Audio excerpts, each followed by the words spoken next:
అమ్మాయిల మీద అత్యాచారాలు జరుగుతాయి. వెంటనే మనం విమర్శ చేసేటప్పుడు పోలీసులు ఏం చేస్తారు? నువ్వు తాగిసి చేస్తే నేను తాగమని వాడు చెప్పలేదే, తాగినవాడే మాట్లాడతాడు ఈ మాట.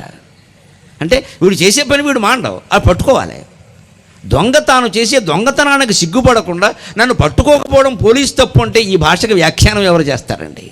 నువ్వు ముందు నీ పనికి నువ్వు సిగ్గుపడాలా వద్దా? ఆయన పట్టుకోవడం పక్కనట్టు.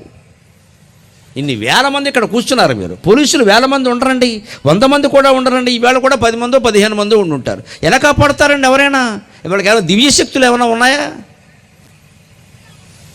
మనం క్రమశిక్షణగా ఉండాలి, మనం పద్ధతిగా ఉండాలి. ఏదైనా జరిగితే వాళ్ళు వస్తారు. మనం చేసే వంకర పనులన్నీ చేసేసి పోలీసులు లేరు సమయానికి ఎన్ని చోట్ల ఉంటారు? వరుణ శ్రీ మహావిష్ణువు దశావతారాలు ఎక్కడ పడితే అక్కడ అవతరించడానికి. వాళ్ళ కష్ట సుఖాలను కూడా మనం అర్థం చేసుకోవాలి బాగా. పోలీసులు ఇవాళ పోలీస్ శాఖలో అందుకే వచ్చిన గొప్ప మార్పులు 2 రాష్ట్రాల్లో కూడా నేను చూస్తున్నాను. మిత్రమండలి కింద ఉండే ప్రయత్నం కూడా జరుగుతుంది. మనకు దాని గురించి 4 మాటలు చెప్పడం, ఇది మేము మీ మిత్రులమయ్యా, మేము శత్రువులు కాదు, మిమ్మల్ని కాపాడటం కోసం మేము ఉన్నాం, మీ మీద పెత్తనం చేయడానికి కాదు. మనం కూడా అర్థం చేసుకోవాలి ఆ విషయం. మన ఒక వ్యక్తిగత స్వేచ్ఛ మొత్తం దేశ రక్షణ కంటే ఎక్కువ. మేము హైదరాబాద్లో చూస్తూ ఉంటామండి, డ్రంక్ అండ్ డ్రైవ్ ఎంత దరిద్రంగా తయారైందో తెలిసే పరిస్థితి. నిన్నగాక మొన్న జరిగిందండి, ఒకే రోజు 3 ప్రమాదాలు, ఒకే రోజు 2 గంటల్లో. ఏం చేస్తారమ్మా పోలీసులు? చివరికి ఆడవాళ్ళు కూడా మొదలెట్టారమ్మా, నమశివాయ నమశివాయ నమశివాయ. అందుకే నేను పల్లెటూళ్ళలో మహిళలను చూస్తే నమస్కారం పెడతా. మీకు దుర్వ్యసనాలు ఉండే అవకాశాలు చాలా తక్కువ. పట్టణాలకు వచ్చి చెడిపోకండి అమ్మా. హైదరాబాద్ అసలే రాకండి, పని లేదు మీకు ఇక్కడ. పట్టణాల్లో పరిస్థితులు వేరుగా ఉన్నాయండి. మగాడు తాగితే మేము తాగకూడదా, మగాడు తిరిగితే మేము తిరగకూడదా? ఇదా స్వేచ్ఛ?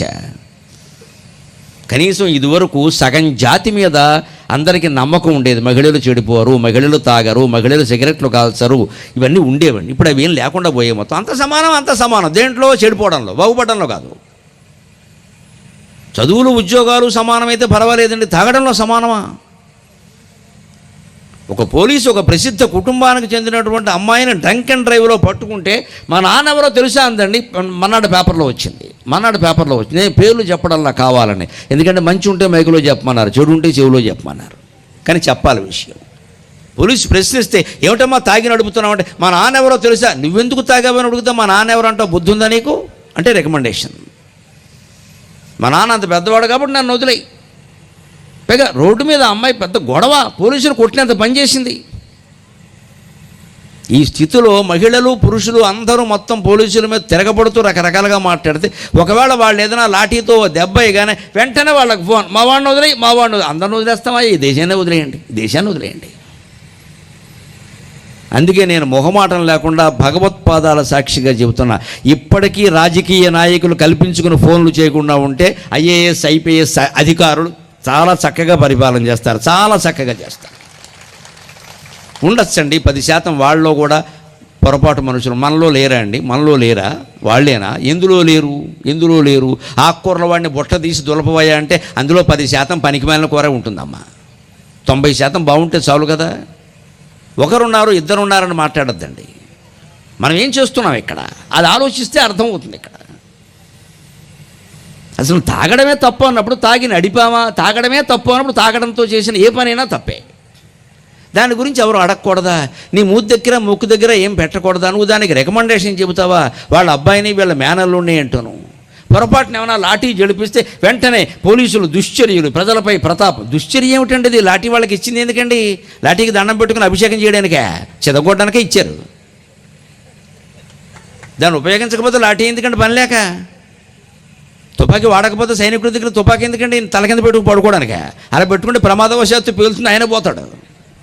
కాల్చవలసిన వాడిని కాల్చడానికే తుపాకీ, కొట్టవలసిన వాడిని కొట్టడానికే లాఠీ. నా దృష్టిలో లాఠీ అంటే కనకదుర్గాదేవి చేతుల్లో ఆయుధం. దాన్ని గౌరవించండి. అమ్మవారి చేతుల్లో ఆయుధాలు ఎందుకు ఉన్నాయండి? దేవతల చేతుల్లో, దేవతల అహింసామూర్తులు కదా, ఆలోచించండి.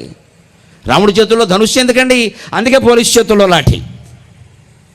అత్తాకోడళ్ళ తగలదారే అసెంబ్లీలో కూడా జరుగుతున్నాయి. అవి వేరు ఇవి వేరు కాదు. వాళ్ళందరినీ మనమే ఇక్కడ బాగా పెంచి పోషించి అక్కడికి పంపించాం. అరవండరా అబ్బాయిని వాళ్ళు అరుస్తున్నారు అక్కడ. ఇక్కడ లేని అరుపులు అక్కడ ఎందుకు వస్తాయండి? వాళ్ళ ఇళ్లలో ఏ తగాదాలు చూశారో, ఏ గొడవలు పడ్డారో, ఒక చిన్న ఆధిపత్యం కోసం కొట్లాట ఎలా జరిగిందో అసెంబ్లీలోనూ అలాగే జరుగుతుంది. ఎప్పుడూ అలాగే జరిగింది, ఇప్పుడు అలాగే జరుగుతుంది. ఇక ముందు అంతే మనం మేల్కొనకపోతే. అంచేది అసెంబ్లీ రోగానికి వైద్యం ఎక్కడ జరగాలి అంటే అందరి ఇళ్లల్లో జరగాలి, ఇళ్లల్లో జరగాలి, ఇళ్లల్లో మార్పు రావాలి.